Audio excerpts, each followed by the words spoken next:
ചെമ്പനീർ പൂവിന്റെ പുതുപുത്തൻ വിശേഷത്തിലേക്ക് എല്ലാവർക്കും സ്വാഗതം. അങ്ങനെ രാവിലെ റെഡിയായി വരുന്ന സച്ചി എന്റെ പച്ച ഷർട്ട് കാണാനില്ല, അത് കണ്ടോ എന്ന് രേവതിയോട് ചോദിക്കുമ്പോൾ എല്ലാ ഷർട്ടും ഞാൻ മടക്കി അലമാരയിൽ വെച്ചതാണല്ലോ എന്ന് പറയുന്നുണ്ട് കേട്ടോ രേവതി. ആ സുധി എങ്ങാനും മാറി എടുത്തിട്ടുണ്ടാവും, അവൻ ഇടയ്ക്കിടെ ഇങ്ങനെ ചെയ്യാറുണ്ട് എന്ന് പറഞ്ഞുകൊണ്ട് സച്ചി സുധിയുടെ റൂമിലേക്ക് ചെല്ലാൻ തുടങ്ങുന്നതും അത് കണ്ടുകൊണ്ട് വരുന്ന ചന്ദ്രമതി ഓടി വന്ന് രേവതിയെ തള്ളി മാറ്റി സച്ചിയുടെ പുറകെ ചെല്ലാണ്. പിന്നീട് വാതിൽക്കൽ വന്ന് ചന്ദ്രമതി സച്ചിയെ തടയുമ്പോൾ മാറി നിൽക്കുക, എന്റെ ഷർട്ട് ഈ മുറിക്കകത്താണ് എന്ന് സച്ചി പറയുന്നതും ഇപ്പൊ നീ ഇട്ടിരിക്കുന്ന ഈ ഷർട്ടിന് എന്താ കുഴപ്പം, ഇതിട്ടിട്ട് നീ പോയാൽ മതി, ഇപ്പൊ നീ അവരെ ശല്യപ്പെടുത്തണ്ട, ഈ മുറിയിലേക്ക് പോകാൻ പറ്റില്ല എന്ന് ചന്ദ്രമതി പറയുമ്പോൾ എന്തുകൊണ്ട് പോകാൻ പറ്റില്ല എന്ന് തിരിച്ചു ചോദിക്കുന്നുണ്ട് കേട്ടോ സച്ചി. ഇപ്പൊ വിളിച്ചുണർത്താൻ പറ്റില്ല എന്ന് ചന്ദ്രമതി പറയുമ്പോൾ ഉറങ്ങാനോ, മണി 10 എന്ന് പറഞ്ഞുകൊണ്ട് സച്ചി അവരെ വിളിക്കാൻ നോക്കുകയാണ്. തുടർന്ന് അച്ഛൻ രേവതിയോട് സച്ചിക്ക് ബ്രേക്ക്ഫാസ്റ്റ് എടുത്തു കൊടുക്കാൻ പറയുന്നുണ്ട് കേട്ടോ. അങ്ങനെ സച്ചി രേവതിയോടൊപ്പം ബ്രേക്ക്ഫാസ്റ്റ് കഴിക്കാൻ ചെല്ലുകയാണ്. അപ്പോൾ അവിടെ എത്തുന്ന പാത്രം തുറന്ന് നോക്കുമ്പോൾ ഹായ് പൂരിയും മസാലയും പെട്ടെന്ന് എടുക്കുക രേവതി എന്ന് പറയുന്നുണ്ട് കേട്ടോ സച്ചി. തുടർന്ന് രേവതി സച്ചിക്ക് പൂരി എടുത്ത് കൊടുക്കുന്നത് കൊണ്ട് ചന്ദ്രമതി വരികയാണ്. നീ എന്താടി പൂരി ഉണ്ടാക്കിയത്, ശ്രുതിക്ക് ഇതൊക്കെ ഇഷ്ടമാണോ എന്ന് ചോദിച്ചിട്ട് ഉണ്ടാക്കിയാൽ പോരെ എന്ന് പറഞ്ഞുകൊണ്ട് രേവതിയുടെ നേരെ ചൂടാവുന്നുണ്ട് കേട്ടോ ചന്ദ്രമതി. അവളുടെ ഇഷ്ടാനിഷ്ടങ്ങളൊക്കെ അറിഞ്ഞു വരുമ്പോഴത്തേക്കും ഇവിടെ എല്ലാവർക്കും വിശന്നിരിക്കാൻ പറ്റില്ലല്ലോ, ഇദ്ദേഹത്തിന് പൂരിയാണ് ഇഷ്ടം, അതുകൊണ്ട് ഞാൻ ഉണ്ടാക്കി എന്ന് ചന്ദ്രമതിക്ക് മറുപടി കൊടുക്കുന്നുണ്ട് രേവതി. ഇവന് ഇഷ്ടമുള്ളത് എല്ലാവരും ഈ വീട്ടിൽ കഴിക്കണം എന്നാണോ എന്ന് ചോദിച്ചുകൊണ്ട് ചന്ദ്രമതി ബഹളം വെക്കുന്നുണ്ട് കേട്ടോ. കഴിക്കാൻ ആര് പറഞ്ഞു, നിങ്ങൾക്ക് വേണമെങ്കിൽ നിങ്ങൾ കഴിക്കണ്ട എന്ന് സച്ചി പറയുന്നുണ്ട് ചന്ദ്രമതിയോടായിട്ട്. ഇതേ സമയം അച്ചമ്മ വരികയാണ് കേട്ടോ. അപ്പൊ പൂരി മസാല അല്ലേ ചന്ദ്രമതി നീ കൂടി ഇരിക്കുന്ന അച്ചമ്മ പറയുമ്പോൾ അതേ അച്ചമ്മയെ രേവതി നല്ല അസലായിട്ട് പൂരി ഉണ്ടാക്കും എന്ന് പറയുന്നുണ്ട് കേട്ടോ സച്ചി. രേവതി നാട്ടിൽ വന്നപ്പോൾ ഒരു ദിവസം പൂരി ഉണ്ടാക്കിയിരുന്നു എന്ന് പറഞ്ഞുകൊണ്ട് അച്ചമ്മ പൂരി കഴിക്കുന്നുണ്ട്.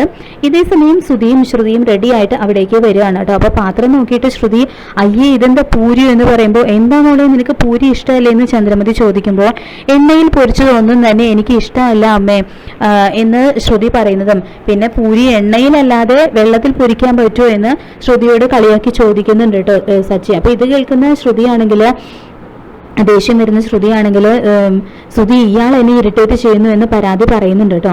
ശ്രുതി നീ ഇതൊന്നും മൈൻഡ് ചെയ്യണ്ട, ഇവൻ ഒരു ഇഡിയറ്റ് ആണ് എന്ന് പറയുന്നുണ്ട് ശ്രുതിയോടായിട്ട്. അമ്മേ നമുക്ക് അമ്പലത്തിൽ പോകണ്ടേ, എനിക്ക് പൂരി എടുത്ത് തരാൻ ശ്രുതി പറയുമ്പോൾ ശ്രുതി കാലത്തൊന്നും ഈ പൂരിയൊക്കെ കഴിച്ച അസിഡിൻ്റെ ഉണ്ടാവും എന്ന് പറയുന്നുണ്ട് കേട്ടോ ശ്രുതിയോടായിട്ട്. ഫുഡ് കഴിച്ചാൽ ഇവനെ പോലെ ഒരു സ്ഥലത്ത് തന്നെ ഇരുന്ന ഇതുപോലെ അസിഡിറ്റി ഉണ്ടാകും, ദേഹം എനിക്ക് നല്ലോണം അധ്വാനിച്ച ഒരു അസുഖവും വരില്ല അല്ലേ അച്ഛമ്മ എന്ന് സച്ചി അച്ചമ്മയോടായിട്ട് ചോദിക്കുന്നുണ്ട്. അത് മോളെ ദിവസവും കഴിച്ചാലാണ് പ്രശ്നം, ഇടയ്ക്ക് ഒരു ദിവസം കഴിച്ചാലൊന്നും ഒന്നും സംഭവിക്കാൻ പോയില്ല എന്നൊക്കെ അച്ചമ്മ പറഞ്ഞു കൊടുക്കുന്നുണ്ട് കേട്ടോ ശ്രുതിയോടായിട്ട്. തുടർന്ന് അച്ചമ്മയെ നോക്ക എത്ര പൂരിയാ കഴിച്ചത്, അച്ചമ്മ തോട്ടത്തിൽ ജോലി എടുക്കുന്നത് കൊണ്ട് തന്നെ ഈ പ്രായത്തിലും അച്ചമ്മയ്ക്ക് എന്തൊരു ആരോഗ്യ, നീയാണെങ്കിൽ ഒരേ സ്ഥലത്ത് തന്നെ ഇരുന്ന് ജോലി ചെയ്യല്ലേ, അസിഡിറ്റി ഒക്കെ വരും എന്നൊക്കെ പറയുന്നുണ്ട് കേട്ടോ സച്ചി ശ്രുതിയോടായിട്ട്.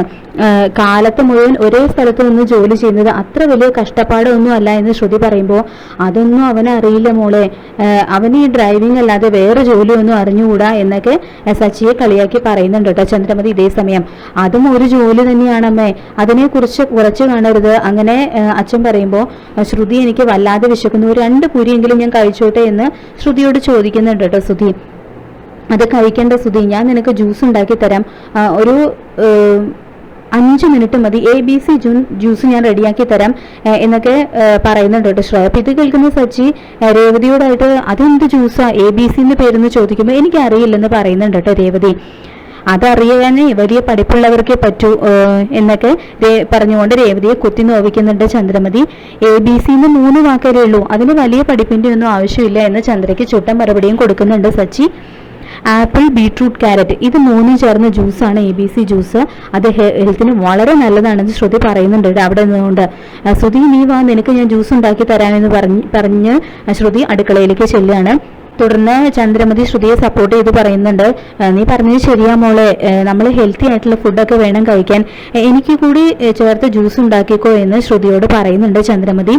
അപ്പോൾ നിങ്ങൾക്ക് ആർക്കും പൂരി വേണ്ടേ എന്ന് സച്ചി ചോദിക്കുമ്പോൾ എനിക്കൊന്നും വേണ്ട നിങ്ങളുടെ പൂരി, അസിഡിറ്റി വരും എന്ന് പറയുന്നുണ്ട് കേട്ടോ ചന്ദ്രമതി.